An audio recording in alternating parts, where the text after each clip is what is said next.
आचार्य पूज्यपाद महर्षि हरिनंदन परमहंस जी महाराज के पावन पाद पद्मों में नमन।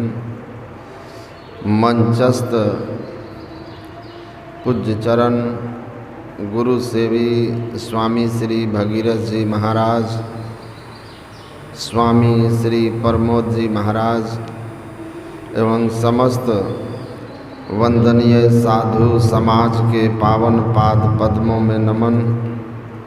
परम आदरणीय सत्संग प्रेमी महानुभावों, धर्मानुरागिनी माताओं एवं धर्मशीला बहनों,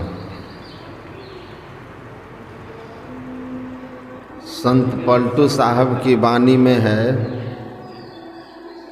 भव सागर के पार को चाहिए जो जान को, केवट भेदी तलाश कीजिए। अगर आप भव सागर अर्थात संसार सागर, जन्म मृत्यु आवागमन के चक्र से मुक्त होना चाहते हैं, तो आप एक ऐसे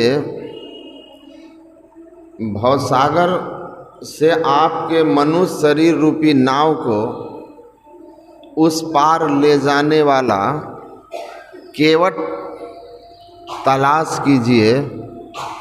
वह केवट कैसा हो,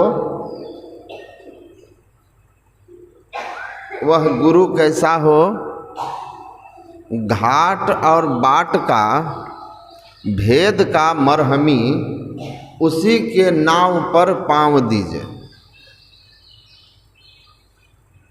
किस गुरु के शरण में जाना चाहिए, किस मल्लाह के शरण में जाना चाहिए? देव दुर्लभ तन पाकर जो हमको जन्म मरण के चक्र से मुक्त करे, तो कहते हैं जो घाट और बाट के भेद का मरहमी, जो भवसागर से पार जाने के लिए आपको वह घाट बतावे और साथ ही साथ वह बाट रास्ता बतावे, जिस घाट पर पहुंच करके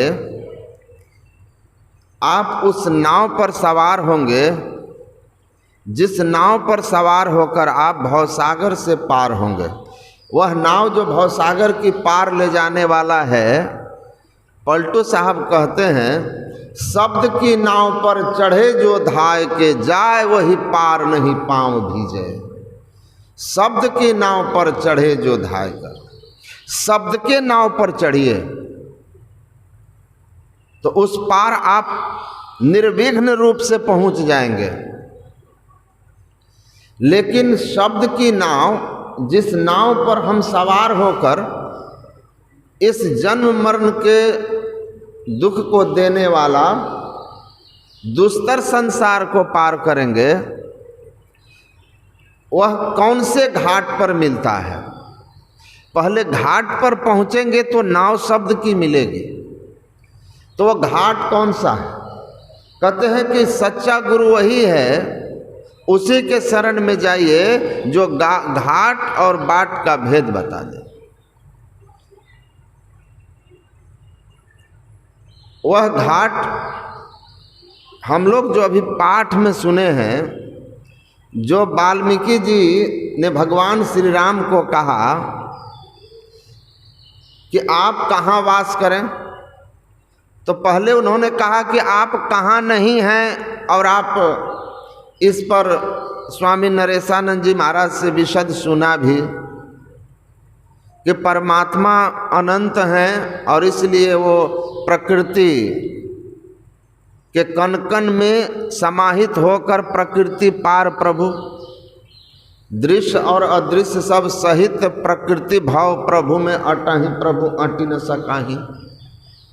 तो परमात्मा तो सब जगह हैं, सब में हैं और सबको भर के अनंत हैं, लेकिन सब में हैं और सब जगह हैं। तो जो सब में हैं, सब जगह हैं, वो परमात्मा हमारे पहचान में नहीं आते हैं। इसीलिए अंग संग हर वक्त रहता, प्रकट हो आता नहीं। तो हमारे अंग संग है, लेकिन हमको वह अनुभव में नहीं आते, हम उनका दर्शन नहीं कर पाते। कबीर साहब ने कहा, सब घट मेरे साइयाँ सुनी सेज न कोय, अब बलिहारी वा घट की जा घट प्रगट होए। परमात्मा हम में, आप में, सब में, लेकिन महिमा उसकी है जिनके घट अर्थात शरीर में, या जिस शरीर में परमात्मा का प्रत्यक्षीकरण हो गया है, उनकी महिमा है, बड़ी बलिहारी है उनकी सब संतन की। वे संत पुरुष जिन्होंने उसको अपने अंदर प्रकट किया, प्रत्यक्ष किया। तो उसी को प्रत्यक्ष करने के लिए, उनका अनुभव करने के लिए हमको उस अवस्था को प्राप्त करना होगा जिस अवस्था में जाकर के वो हमें प्रत्यक्ष हो जाएंगे। इसीलिए कहा कि जहाँ जाकर वे तह जाओ जहाँ प्रकट मिले वे। कहाँ जाकर, किस अवस्था में जाकर उनको हम पहचानेंगे? तो कहते हैं उसका जो रास्ता है, उसका जो घाट और बाट है, कहाँ है? तो संत महापुरुष लोग समझाते हैं, जो आपने सुना वाल्मीकि जी ने कहा, जिनके श्रवण समुद्र समाना, कथा तुम्हारी सुभग सरिनाना, भरहि निरंतर हो ही न पूरे। वह नादानुसंधान की क्रिया करके ईश्वरीय नाद को अपने अंदर में प्रत्यक्षीकरण करने वाला साधक के, संत की स्थिति होती है कि उन्मुनी अवस्था में, गुरु महाराज ने संत की परिभाषा में लिखा, जिसकी सूरत पूर्ण समाधि में ईश्वर में लय होती है और संसार व्यवहार में उन्मुनी अवस्था में रह करके उसी सार शब्द में लगी रहती है। सोवत जागत उठत बैठत, किसी भी अवस्था में, गुरु महाराज ने टीका में लिखा है, जागृत स्वप्न सुषुप्ति के अवस्था भेद, नित्य क्रिया या गृहादि सांसारिक कर्तव्य कर्म उस शब्द में लगी हुई सूरत को किसी तरह का विघ्न नहीं पहुंचा सकते। वह हमेशा उस शब्द को सुनता है। तो वह शब्द की नाव पर चढ़े जो धाय के, लेकिन उस शब्द की नाव पर चढ़ने वाला उस अवस्था में पहुंच करके मोह के बंधनों से, माया के बंधनों से मुक्त होकर के आत्मज्ञान, परमात्म ज्ञान प्राप्त करने वाला जो संत होते हैं, वो कहाँ से साधना की शुरुआत किए होते हैं, अर्थात साधक कहाँ से चलकर संत बनता है? तो घाट कहाँ पर है? सुरत शिरोमणि घाट, गुमठ मठ मृदंग बजे रे। और गुरु महाराज कहते हैं, ऐन महल पट बंद के चलो सुखमन घाटी हो। सुषुम्ना के घाट पर चलिए। तो गुरु महाराज ने कहा, सुषुम्ना के घाट पर चलने पहुंचिए, और घाट पर रुकने से काम नहीं होगा, सुषुम्ना में प्रवेश करना होगा। गुरु महाराज के प्रवचन में है, उसमें डुबकी लगाना होगा। तो पहले सुषुम्ना के घाट पर पहुंचेंगे तब तो डुबकी लगाएंगे, नदी के तट पर पहुंचेंगे तब तो डुबकी लगाएंगे। नदी के यारे घर किया, कर्जा करी करी खाए, और कर्जदार जब मांगन आवे घुसक नदी में जाए, जो वाणी हम लोग सुनते हैं। तो उस स्थिति में सुषुम्ना के घाट पर कैसे पहुंचोगे, सुषुम्ना में कैसे पहुंचोगे? इसीलिए दूसरी जो आप लोगों ने दोहे को सुना, जिनके लोचन चातक जिन करी राखे, जो अभी आप लोगों ने सुना था पाठ में, और इस पर भी व्याख्या आप लोगों ने सुन लिया है कि रूप बिंदु जल हो ही सुखारी। तो जो अपने दृष्टि की युगल धारों को पूर्णता से समेटने में सफलता प्राप्त करके एक बिंदुता तक पहुंच जाता है, वही सुषुम्ना में प्रवेश करता है, सुखमन घाट में पहुंच जाता है। चलो सुखमन घाटी हो, दृष्टि दूर स्थिर रहे, तम बिचही में फाटी हो। वह अंधकार से प्रकाश में जाता है, फिर उसको शब्द अनहद ध्वनि सुनने में आता है, जहाँ अनहद में धुन सतलौलाए। संत सदगुरु की बताई हुई सदयुक्ति से अनहद ध्वनि में उस सत ध्वनि को सुन लेता है, जो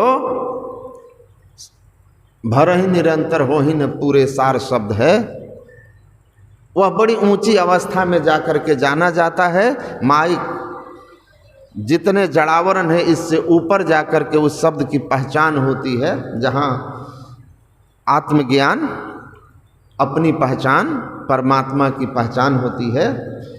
तो ये जो ज्ञान है, ये जो तुलसीदास जी महाराज ने लिखा है, यह अंतर साधना की बात है। और इसको बताने वाले, इस घाट बाट ऐसे ज्ञान को बताने वाले मरहमी पूरे और सच्चे संत ही होते हैं। इसीलिए यह जो टीका है गुरु महाराज ने इस पर टीका की है, ये बड़ा दुर्लभ टीका है, बहुत दुर्लभ टीका है।